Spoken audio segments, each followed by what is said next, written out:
கன்னி ராசி நேயர்களுக்கு தமிழ் புத்தாண்டு 2026 எப்படி இருக்கும் பாருங்க.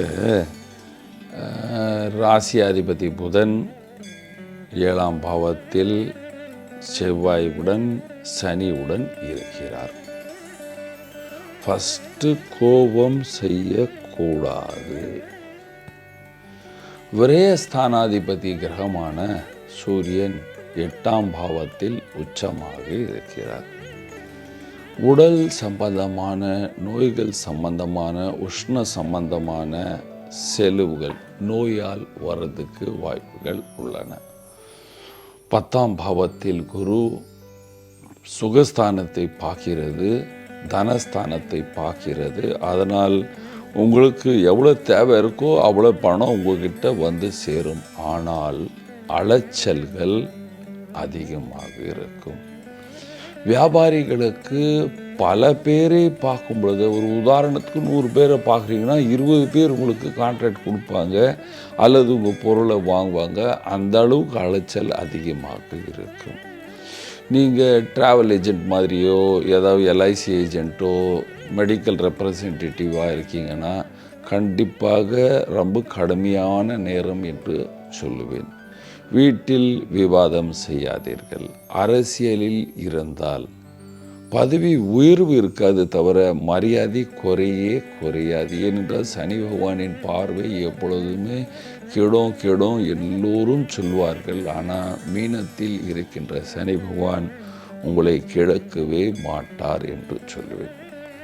குரு பகவானும் சுகாதிபதி, அவரும் நல்ல செய்வார். அரசியலில் சுமாரான இடம் இருக்கும், தவிர பிரச்சனை வராது. கலைஞராக இருக்கீங்க, கண்டிப்பாக கடுமையாக ஒழிக்க வேண்டிய காலம். அலைச்சல்கள் ரொம்ப அதிகமாக இருக்கும் என்று சொல்லுவேன். இப்போ நீங்கள் இந்த ராசியில் டாக்டர், இன்ஜினியர், கவர்மெண்ட் டியூட்டியில் இருக்கீங்கன்னா இந்த நேரம் தான் வீட்டுக்கு போகிற நேரத்தில் ஒரு பேஷண்ட்டுக்கு நோய் வந்து அவருக்கு உடம்பை திடீர்னு பார்க்க வேண்டிய கட்டாயங்கள் எல்லாம் வரும். அதுவும் நீங்கள் டியூட்டி பார்க்குற நேரத்தில் தான் வரும். ஸோ இந்த மாதிரி அலைச்சல்கள் அதிகமாக இருக்கும். வேலைக்கு செல்கிற ஆண் பெண்களுக்கு ரொம்ப கடுமையான நேரம் என்று சொல்வேன். தசமையும் ப்ரமோஷன் இல்லை, எல்லோருக்கும் ப்ரமோஷன், நல்ல வருமானம் என்று சொல்லும் பொழுது 6ஆம் தேதி ஜூன் மாதத்துக்கு அப்புறத்துலேருந்து இந்த மாதம் இந்த வருஷம் உங்களுக்கு ரொம்ப பிரமாதமாகவே இருக்கும். நல்ல லாபத்தை பார்ப்பீர்கள். திருமணம் ஆகாத ஆண் பெண் எல்லோருக்கும் ஜூன் மாதத்துக்கு அப்புறம் நல்ல வாய்ப்புகள் உருவாகும். திருமணம் நடக்கிறதுக்கு வாய்ப்புகள் உள்ளன.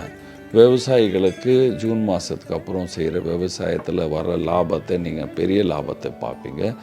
ஸ்டூடெண்ட் ரிசல்ட் இந்த வருஷம் சுமாராகவே இருக்கும். ஆவரேஜ் குட் அப்படின்வேன், பட் டோன்ட் வரி அப்படின்வேன்.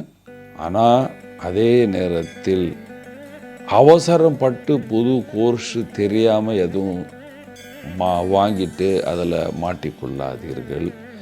நீங்கள் வீட்டில் இருக்கீங்க, வயசாயிடுச்சு, 55லேருந்து 75, 80 இருக்குது அப்படின்னா நீங்கள் நைட் உணவை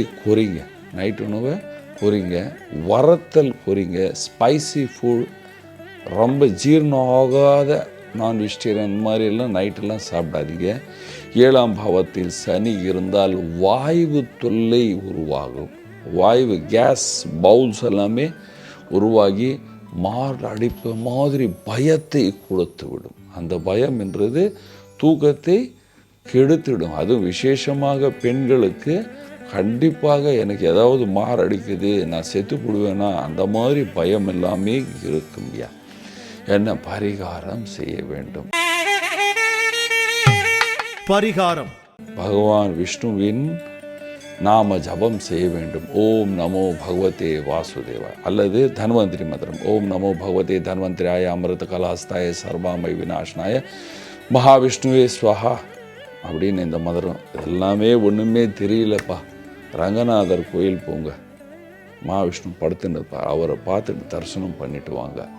இல்லைன்னா சாதாரண மந்திரம் ஓம் நமோ பகவதே வாசுதேவாய, இந்த மந்திரத்தை ஜபிக்க வேண்டும். அதுக்கப்புறம் இந்த ராசி கன்னி ராசிக்காரர்கள் எல்லோரும் குளிக்கிற நேரத்தில் இந்த கட்டை விரலை கழுத்தில் வச்சு ஓம் கங்கணபதே நம கங்கணபதே நம கங்கணபதே நம கங்கணபதே நம ஜபம் 11 வாட்டி பண்ணுங்க.